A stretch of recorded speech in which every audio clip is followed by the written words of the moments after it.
Output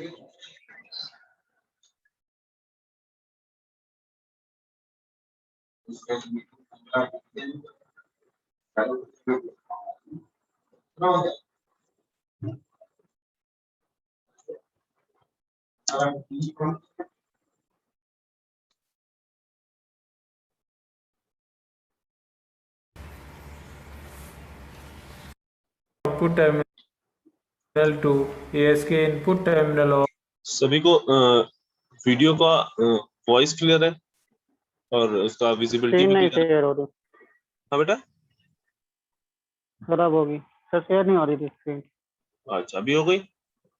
yes sir. ठीक। ASK demodulator section. Ground terminal is already connected, so we can connect.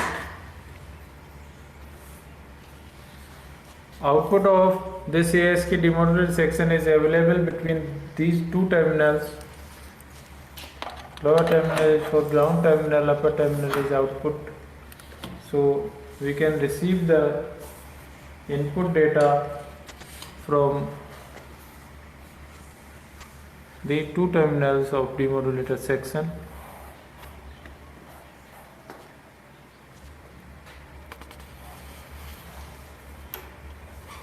So with the help of this knob, this is the knob for output adjustment, receive the data.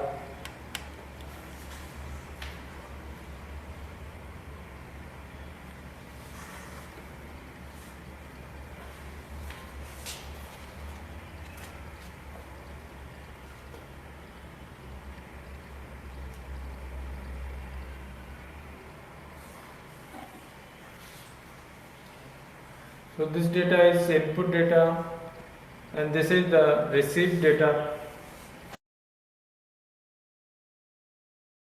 So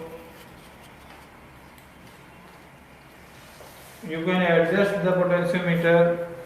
This is the potentiometer. You can adjust this potentiometer to get same data as modulating signal, which is the original data transmitted at the ASK modulator. So this is the transmitted modulating signal and this is the received modulating signal. This is the transmitted data and this is the received data. So you can study the different circuit diagram and different waveform with the help of this amplitude shift key modulation and demodulation trainer. Order code of this trainer is 40508. You can study the different circuit.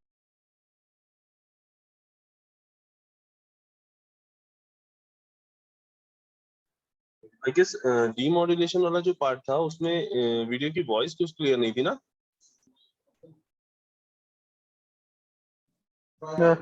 Sir अभी demodulation नहीं हुआ है। अच्छा अभी demodulation नहीं हुआ? Yes sir.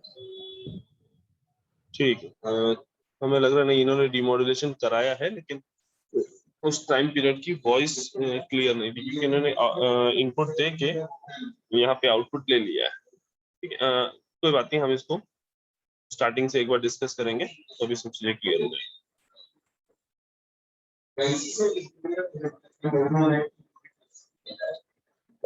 Initially इन्होंने एक पार्ट यहाँ पे दिखाया। This is the potentiometer. ये पार्ट तुम्हारा क्या था? एक स्क्वायर वेव जनरेट कर रहा है। ठीक है, क्लॉक पल्स जनरेट करने के लिए हमने यहाँ पे IC 555 यूज की। ठीक, उसके बाद यहाँ पे एक IC यूज की इन्होंने, उसके के बारे में क्या बताया? ये बेसिकली क्या कर रहा है? एक बिट जनरेट कर रहा है। जैसे अभी हम लोगों ने जब ASK मॉड्यूलेशन में तुमने बताया हमें, तो हमने तुम्हें सबसे ऊपर 1010 के फॉर्म में कुछ एक बाइनरी सीक्वेंस लिखा था, उसके नीचे उसका स्क्वायर पल्स लिखा था। ठीक, तो वो जो बाइनरी सीक्वेंस है वो यहाँ से जनरेट हो रहा है। ये जो स्विचेस लगे हुए हैं, इन स्विचेस की हेल्प से तुम्हारा बाइनरी कोड हम जनरेट कर पा रहे हैं। अच्छा, एक स्विच यहाँ पे भी लगा है, लॉजिक 1 और लॉजिक 0। अच्छा, एक बात बताओ कि जब तुमने डिजिटल इलेक्ट्रॉनिक्स पढ़ी होगी तो वहां पे पॉजिटिव लॉजिक और नेगेटिव लॉजिक जैसा कुछ पढ़ा था, याद है कुछ?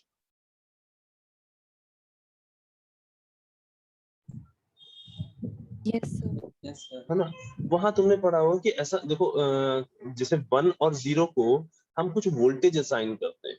कई बार होता है हम 1 को +5 वोल्टेज असाइन करते हैं और 0 को -5 असाइन करते हैं, या ये कहें कि 1 का वोल्टेज हम 0 से हायर असाइन करते हैं। ठीक? तो जब इस तरह का लॉजिक हम लेके चल रहे हैं तो उसको हम पॉजिटिव लॉजिक बोलते हैं। और या इसी का अपोजिट, मीनिंग 0 को जो वोल्टेज असाइन किया जा रहा है वो वोल्टेज 1 को जो वोल्टेज असाइन किया है उससे ज्यादा रखा गया है। मीनिंग एग्जांपल के तौर पे हमने 0 को +5 से शो किया है और 1 को -5 से। ठीक? तो इसको हम नेगेटिव लॉजिक बोलते थे। तो इस स्विच की हेल्प से हम बेसिकली यही कर रहे हैं, लॉजिक डिसाइड कर रहे हैं कि हम किस बिट को किस वोल्टेज से रिप्रेजेंट कर रहे हैं। ठीक? उसके बाद ठीक, You can vary यहाँ इन्होंने यहाँ से बिट जनरेट the करना serial बताया। shift clock ठीक है? is used ये इस एरिया का इन्होंने अपने एक्सपेरिमेंट में अभी कोई यूज नहीं दिखाया है। अच्छा, फिर अगेन हम डिजिटल इलेक्ट्रॉनिक्स पे जा रहे हैं।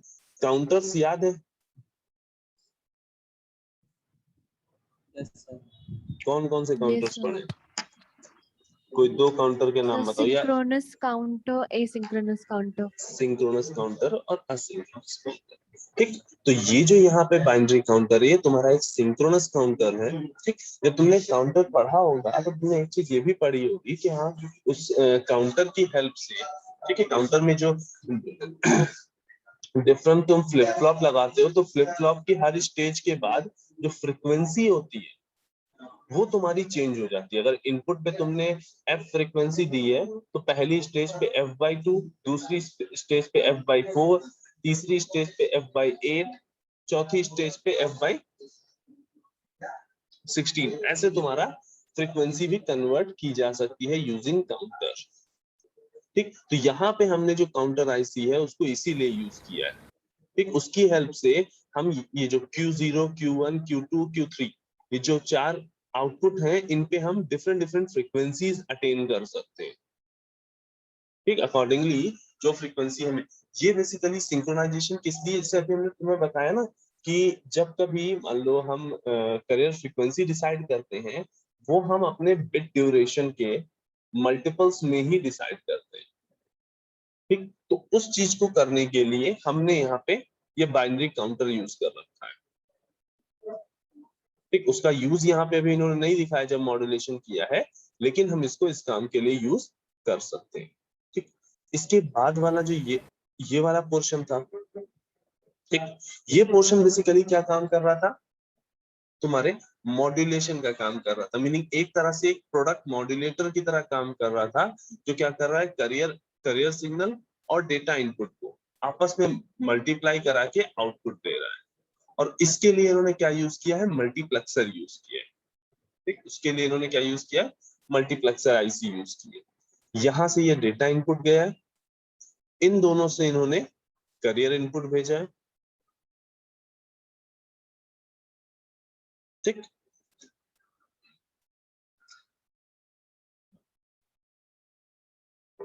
जो ये जो डेटा इनपुट है, ये कुछ और नहीं, जो तुमने बाइनरी वर्ड यानी 1010 के फॉर्म में जो तुमने सिग्नल जनरेट किया, ठीक, वो सिग्नल सीरियली तुम यहाँ पे ट्रांसमिट करो। ठीक? पैरेलली नहीं, सीरियली यहाँ पे तुम्हारा वो डेटा यहाँ पे ट्रांसमिट हो रहा होगा। ठीक? फर्स्ट बिट आएगी, इधर साइड से वो करियर इनपुट आ रहा होगा। यहाँ पे जो उन्होंने करियर सिग्नल लिया है वो एक स्क्वायर वेव ली है। ठीक? तभी ये हम लोग देख पा रहे थे कि जो आउटपुट है वो स्क्वायर वेव के फॉर्म में आ रहा था। ठीक? तो वो करियर इनपुट से जब तुम्हारी ये स्ट्रिंग मल्टीप्लाई होगी तो इस डेटा इनपुट के एम्पलीट्यूड के हिसाब से इस करियर सिग्नल का एम्पलीट्यूड वेरी करेगा और वही हमें यहाँ ASK के आउटपुट में मिलेगा। ठीक? और इधर जो ये पार्ट था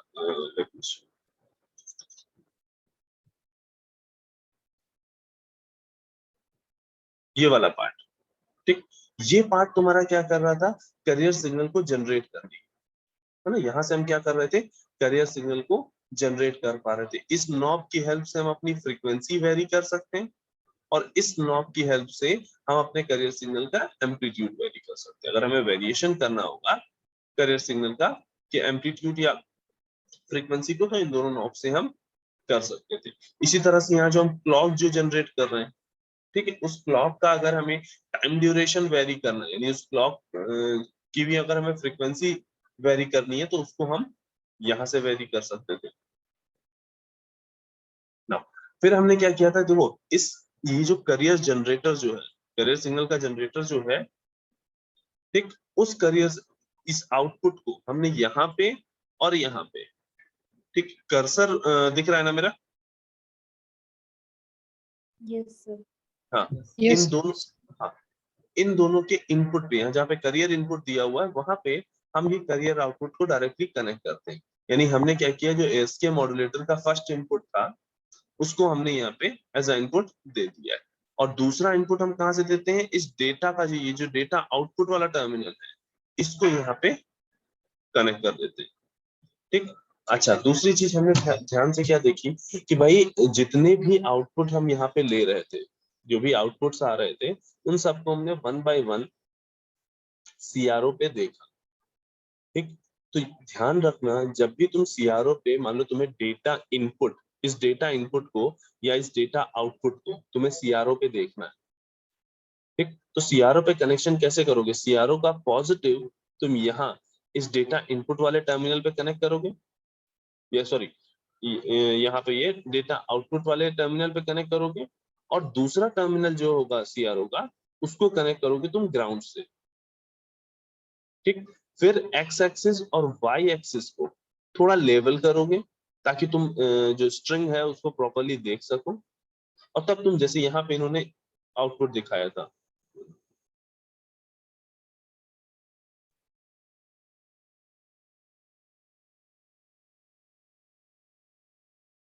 जस्ट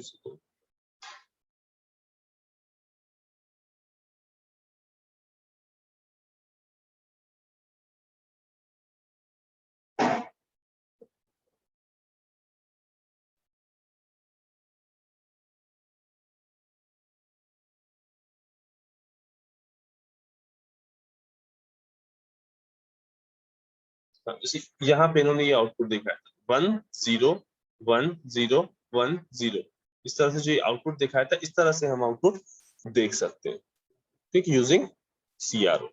अच्छा, उसके बाद जो तुम्हारा डीमॉड्यूलेटर वाला पार्ट है, ठीक, डीमॉड्यूलेशन वाला जो पार्ट है, उसमें तुम्हें ज्यादा चीजें नहीं करनी है। जो एएसके का, जो यहाँ पे एएसके का जो आउटपुट आ रहा था, ठीक, उसको यहाँ पे एज अ इनपुट हम यहाँ प्रोवाइड कर रहे हैं। एएसके का जो आउटपुट आ रहा था, उसको यहाँ एज अ इनपुट प्रोवाइड कराएंगे, और इन दोनों टर्मिनल्स पे हम अपना सीआरओ कनेक्ट करेंगे,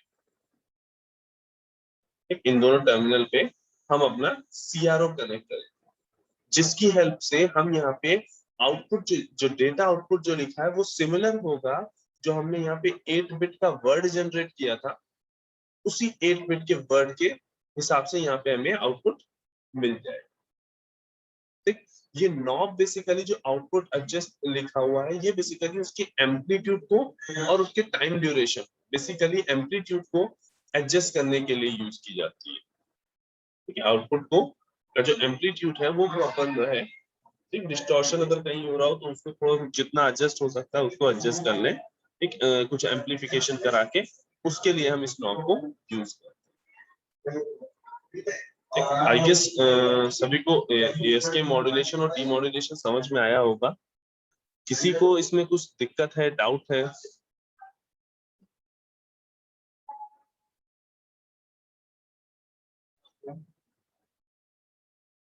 हम्म, सर ASK डिमॉड्यूलेटर में जहाँ पर IC2 लिखा हुआ है जहाँ पे वहाँ पर सर कौन सी IC यूज की गई है? जहाँ पे क्या लिखा हुआ है? सर IC2 एक मिनट, ये तुम्हारा एक ऑपेम्प लगा हुआ है बेटा।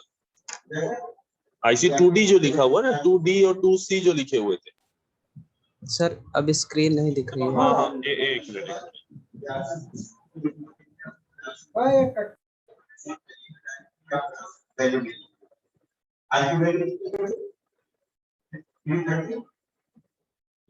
ये ICs ना, ये IC2D और IC2C। Yes sir. हाँ, ये तुम्हारे ऑपेम्प है बेटा।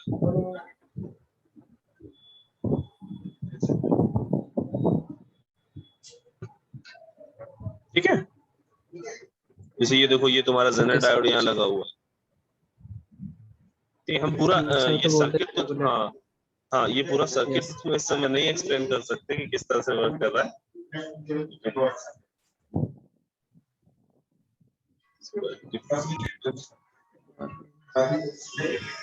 और किसी को कुछ दिक्कत, कोई डाउट?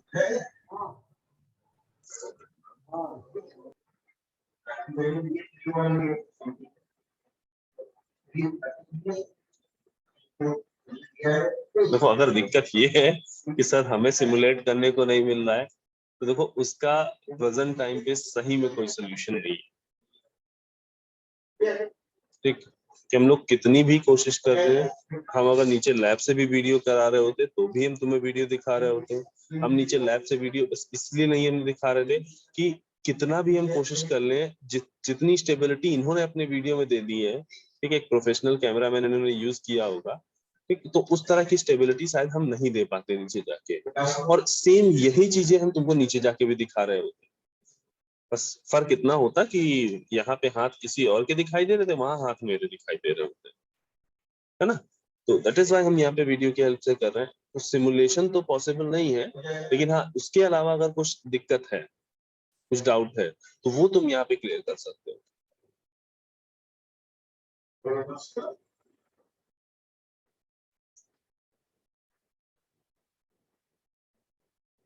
विवेक 131। कुछ दिक्कत? No sir. अच्छा, तो एम्पलीट्यूड शिफ्ट कीइंग में डिजिटल सिग्नल यूज किया जाता है एज अ मैसेज सिग्नल या analog signal? Sir digital. Digital, क्या फर्क होता है डिजिटल और एनालॉग सिग्नल में?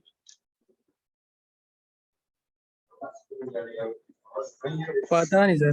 क्यों नहीं पता भाई?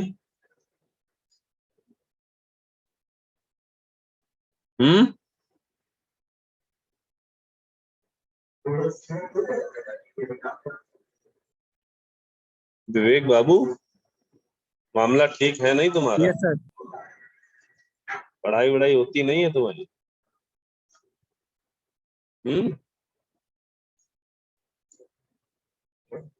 विशाल, यस सर। क्या फर्क होता है डिजिटल सिग्नल और एनालॉग सिग्नल में? Sir digital signal sir zero, sir digital signal continuous होते हैं, सॉरी एनालॉग सिग्नल कॉन्टिन्यूस होते हैं, डिजिटल सिग्नल डिस्क्रीट होते हैं। बेटा हम ये कितनी बार बताएं और कैसे बताएं तुम लोग? देखो, कॉन्टिन्यूअस और डिस्क्रीट एक अलग चीज है। ठीक, टाइम के रिस्पेक्ट में हम देखते हैं कि अगर सारे टाइम इंस्टेंसेस पे सिग्नल डिफाइंड है तो उसको हम कॉन्टिन्यूअस सिग्नल बोलते हैं। कुछ स्पेसिफिक वैल्यूज ऑफ टाइम पे अगर सिग्नल डिफाइंड है तो उसको हम डिस्क्रीट सिग्नल बोलते हैं। और एनालॉग और डिजिटल, जब इसको हम डिफरेंशिएट कर रहे होते हैं तो यहाँ पे टाइम का कोई रोल नहीं होता है। एक एनालॉग सिग्नल कॉन्टिन्यूअस भी हो सकता है और डिस्क्रीट भी हो सकता है।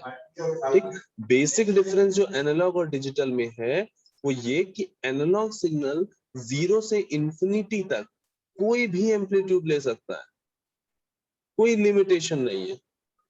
जबकि डिजिटल सिग्नल में हम जो इनपुट्स होते हैं, ठीक है, जो वैल्यूज होती हैं, वो हम डिफाइन करते हैं। जैसे हमने पल्स कोड मॉड्यूलेशन पढ़ा था, तो पल्स कोड मॉड्यूलेशन में जब क्वांटाइजेशन के बाद जो आउटपुट आया था वो तुम्हारा डिजिटल आउटपुट था।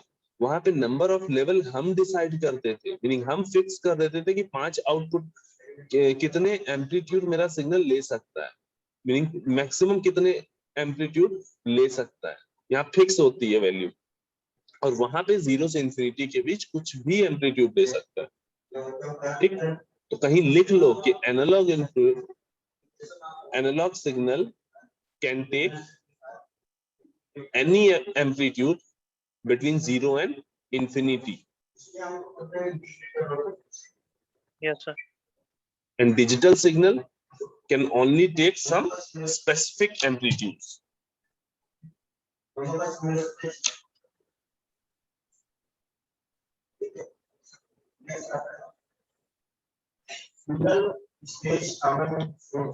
अच्छा, वर्तिका, Yes, sir. कोई डाउट? No, sir. ठीक है, तो अच्छा देखो, क्योंकि लास्ट क्लास में हम लोग एक्सपेरिमेंट नहीं कर पाए थे, ठीक है, और टाइम भी बहुत ज्यादा नहीं बचा है, तो आज हम एक एक्सपेरिमेंट और कराने वाले हैं। ठीक है,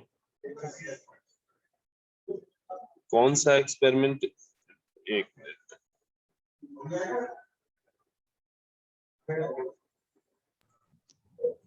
excuse me sir.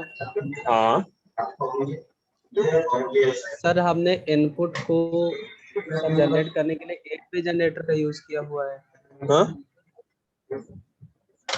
ASK modulation में हाँ हमने सर इनपुट जनरेट करने के लिए 8 बिट जनरेटर का यूज किया हुआ है।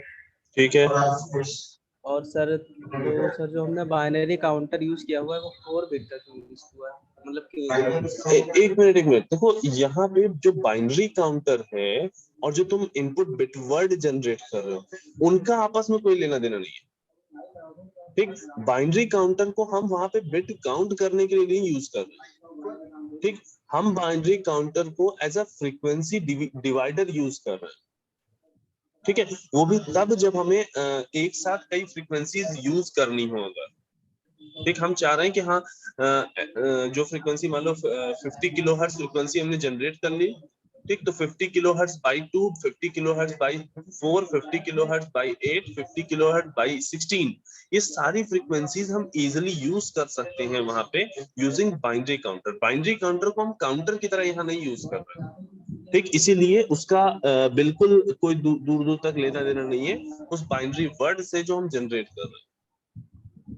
ठीक, तो वो 8 बिट है या 4 बिट है, वहां 4 बिट हमने केवल इसलिए रखा है, क्यों? क्योंकि जो है ध्यान करो, जब तुमने काउंटर पढ़ा होगा तो तुमको ये बताया होगा कि अगर कोई एक काउंटर है जिसमें हम इनपुट दे रहे हैं, इनपुट में एक क्लॉक दे रहे हैं एफ फ्रीक्वेंसी का, एफ मान लो 10 किलोहर्ट्ज से, ठीक, तो आउटपुट तुम्हारा जो आएगा वो कितनी नंबर ऑफ स्टेजेस लगी है फ्लिप फ्लॉप की, उस पर डिपेंड करता है।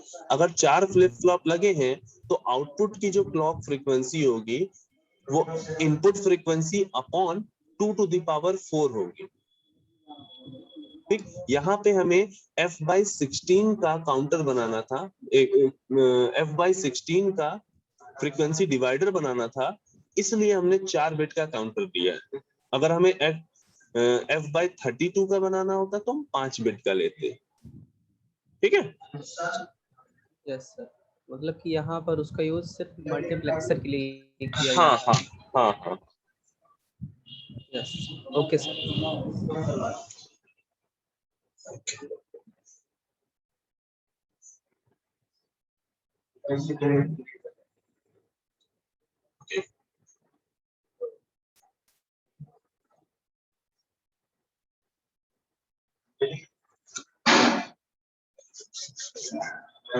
Shivam, yes sir. ये बताओ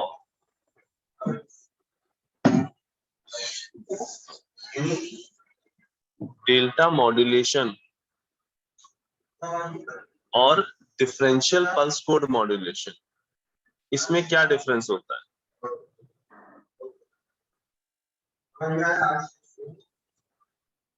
ये हम पढ़ा चुके हैं।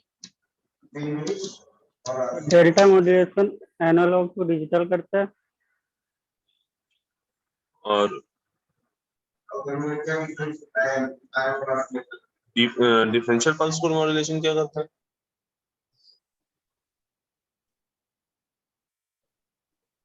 और वो पल्सेस को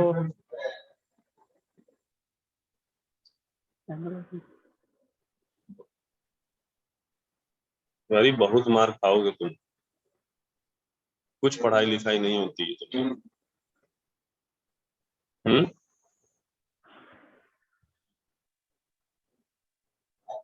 और कोई बताएगा हमें कि डीपीसीएम और डेल्टा मॉड्यूलेशन में फर्क क्या होता है?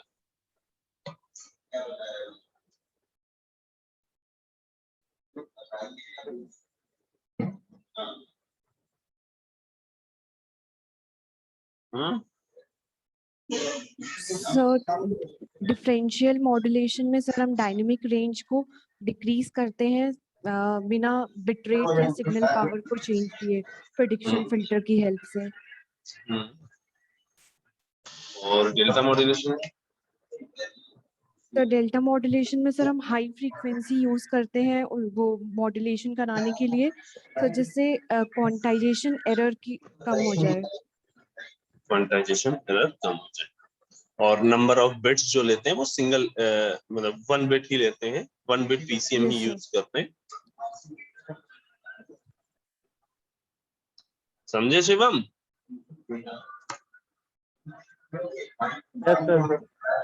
Yes sir. नहीं, पढ़ाई वढ़ाई भी किया करो, सर पे रखे हुए हैं पेपर, पढ़ाई कुछ नहीं हो रही।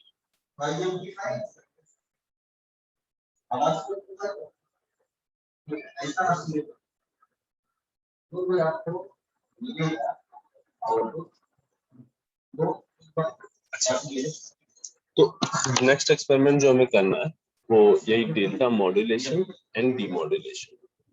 ठीक। अच्छा, डेल्टा मॉड्यूलेशन हमने कैसे किया था कि भाई एक 1 बिट पीसीएम ले लिया था, ठीक, और उसमें एक जस्ट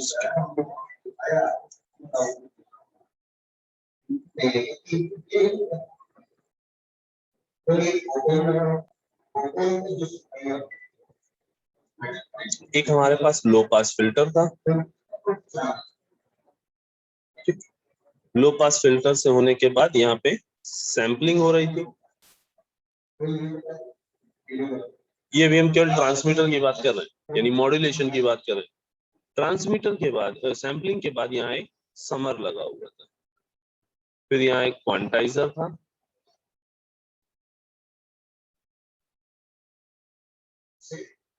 और यहां से एक हम टाइम डिले प्रोवाइड कर रहे थे। तो एक डिफरेंस डीपीसीएम और डेल्टा मॉड्यूलेशन में एक डिफरेंस ये भी होता है कि भाई वहां पे मॉड्यूलेशन के लिए फीडबैक में क्या लगाते हो? Prediction filter. जबकि डेल्टा मॉड्यूलेशन में क्या लगाते हो? एक टाइम डिले यूनिट, मीनिंग एक ऐसी यूनिट उसके इनपुट पे यहाँ पे जो भी आ रहा होगा उसको जितना तुमने डिले दिया होगा, जैसे हमने कहा यहाँ पे टीएस, एक सैंपलिंग इंटरवल के बराबर का डिले, तो एक सैंपलिंग इंटरवल भर का डिले ये प्रोवाइड कर देगा।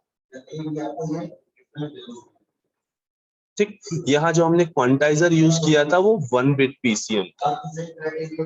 ठीक, यानी क्वांटाइजर के लेवल कौन से यूज किए थे? प्लस डेल्टा और माइनस डेल्टा। हम चेक करते थे कि इन दोनों का जो डिफरेंस है वो पॉजिटिव आ रहा है या नेगेटिव आ रहा है। अगर पॉजिटिव आ रहा होता है तो प्लस डेल्टा, नेगेटिव आ रहा होता है तो माइनस डेल्टा। ठीक, तो पहले इसके मॉड्यूलेशन को हम लोग एक वीडियो की हेल्प से देखेंगे, देन डीमॉड्यूलेशन समझ के फिर डीमॉड्यूलेशन देखेंगे।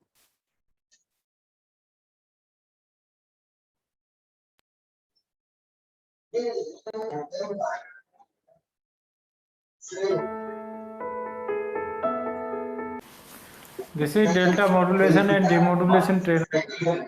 हाँ, सभी को वीडियो का साउंड क्लियर है? Yes, sir. Order code of this trainer is 40509. You can see on the panel the circuit diagram of the trainer is given. So you can study the circuit diagram. Upper half part of the panel is delta modulator circuit diagram, and lower half of the panel is 3 blocks are here. This is clock generator section. This is 555 IC, which is used as a clock generator. This section is modulating signal generator. This is the potentiometer, which is used to vary the amplitude of modulating signal generator. Amplitude of modulating signal. This is demodulator section, and this section is delta modulator section. This is the terminal to connect the analog signal from analog output terminals. These are the analog output terminals. So you can connect the analog output from this terminal to this terminal. Ground terminals are common. This is difference output. You can observe the difference output on CRO at this terminal. This is plus 5 volt internally connected supply. This is the input for clock signal. You can connect the clock output terminal. These are the terminal for clock output.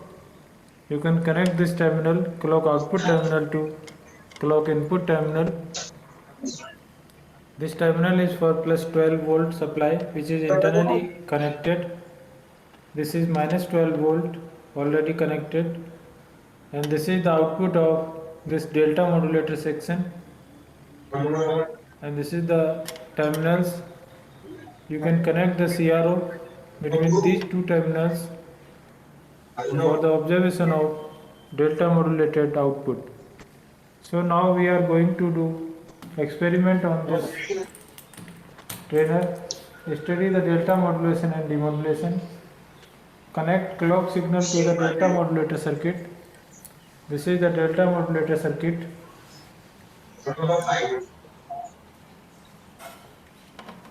This is clock output. Connect clock signal to delta modulator circuit. This is the input for clock signal. So we have connected the clock output to clock input terminal.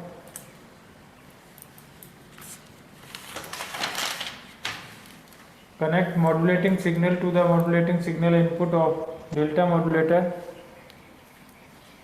This is analog output. So we can connect this output to analog input of delta modulator section. So we have connected the analog output to analog input terminal, and observe this modulating signal on CRO. So we are going to connect channel 1 to this analog output terminal. Switch on the board. So this is your modulating signal, analog output, modulating signal generator. Generate this modulating signal. This is the output of modulating signal generator, which is connected to analog input of delta modulator section. Observe the delta modulator output on channel 2nd. This is channel 1. Now we are going to connect channel 2. This is channel 2, and this is delta modulated output of delta modulator section. So second channel of CRO is connected to output of this delta modulator section, and this is the output of delta modulator section. This is the delta modulated output. This is modulating signal, and this is the delta modulated output. To demodulate this signal, disconnect CRO from delta modulated output terminals and connect these terminals to the input terminal of